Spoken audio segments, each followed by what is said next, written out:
Welcome to week 4, and with the wisdom of Solomon at work, we are on pages 71 through 78 this week, which is really wisdom incorporated, incorporating the business values with spiritual virtue.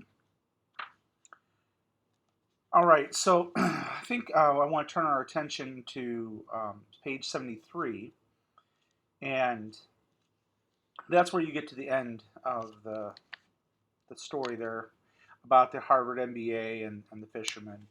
And it says the Harvard MBA is a focused person on practical business values, and he sees planning, performance, and profit as the building blocks of success.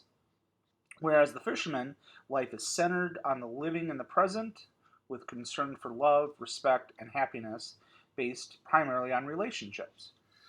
And I just thought I'd take a moment to talk about this is not a one or another, and that in our lives we need to strive for a balance between these two. That, yeah, you can be one, and yeah, you can be the other, but truly where you have balance between these two, where you are planning and having performance and you are making good money, as well as you are, focused on the present, and loving and respecting and having happiness where you're at. And you have to then start to redefine what you think is your happiness and what is your purpose and what are you looking to do.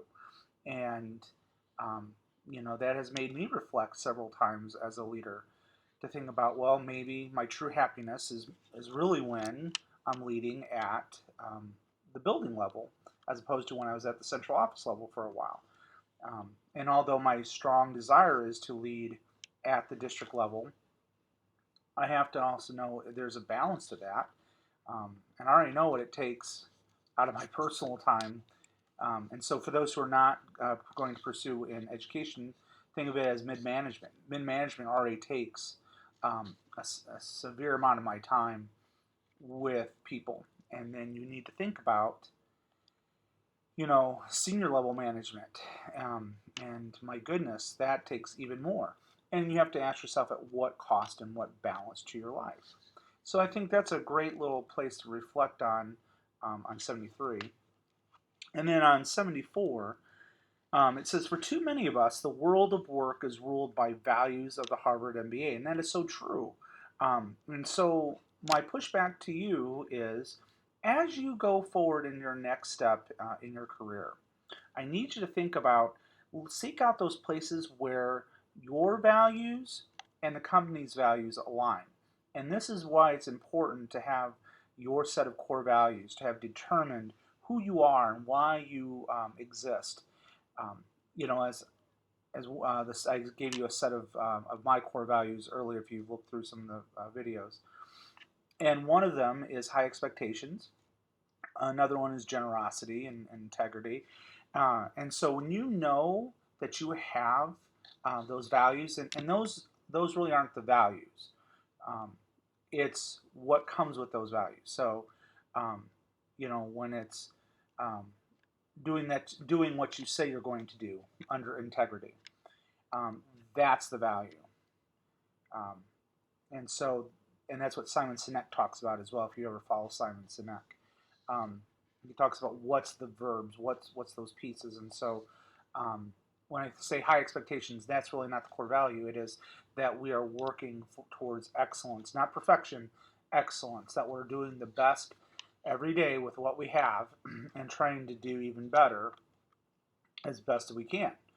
And so when I lead a building, that's what I'm expecting for my people, and I model and show it.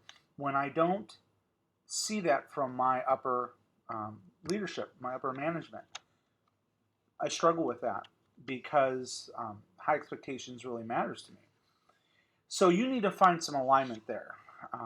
And you need to then, of course, do some deep soul searching. If those aren't in alignment, then you need to figure out where are you working and why you're there. And maybe it's just because you need the job and you need the money, and it's just temporary. But the problem is temporary sometimes becomes 3 months, which becomes 3 years, and you don't need that being 30 years. I watched my dad work in a mill for 45 years, and He did it because it was a great job. I don't think it was ever fulfilling. It was a great job, and he made more money than most school superintendents. He had a high school diploma. He didn't have any college degrees, but he made more than school superintendents who had at least 3 degrees. And so you have to ask yourself, why did he do it? Well, he had a different balance. So when you flip back to 73 and he talks about what do you see? Well, he was centered on the living and the present and happiness at home. And so that's what drove him. So it was just a job, but he had other things. All right, so let's continue to move on. And then on 74, it says, it's our view that we find, or we can find, the help we need from the source we have been exploring since the beginning of this book, which is wisdom. And that's absolutely true. Actually, I believe in divine wisdom. Regardless of how deep or committed your faith is, I've always believed, and mine has waned over the years. With my relationship has gotten even tighter and better. But there have been times where I've have doubted, and that's part of the journey. And so when you think about where to find and need the help, I found this in my leadership Bible. I thought I would share that I thought was very I thought would be valuable to you when we think about this.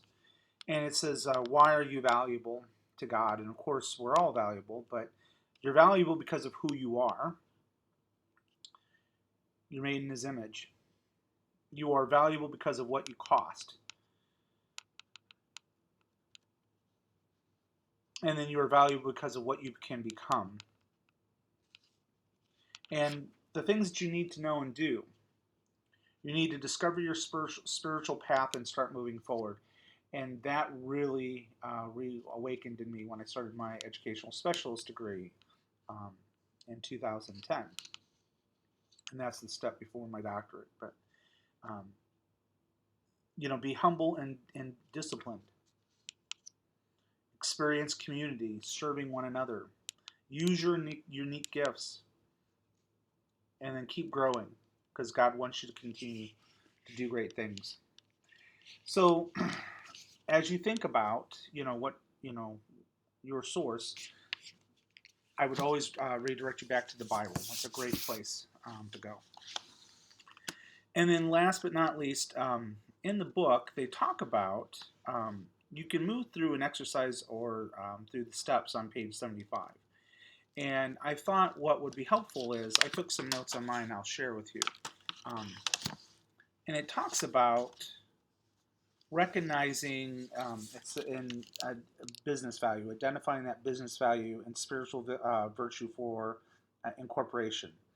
And then for some of us who don't, again, maybe live or work in the business world, I would challenge you to maybe see it through a different lens. Say, well, what are your core values?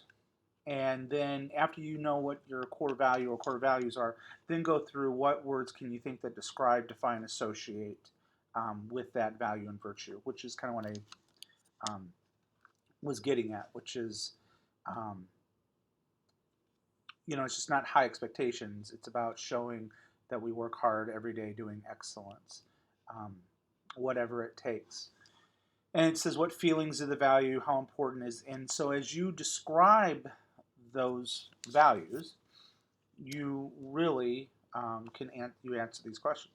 Then it talks about reconcile. So again, those are pretty straightforward. But then a different lens for when it says about reconstruct.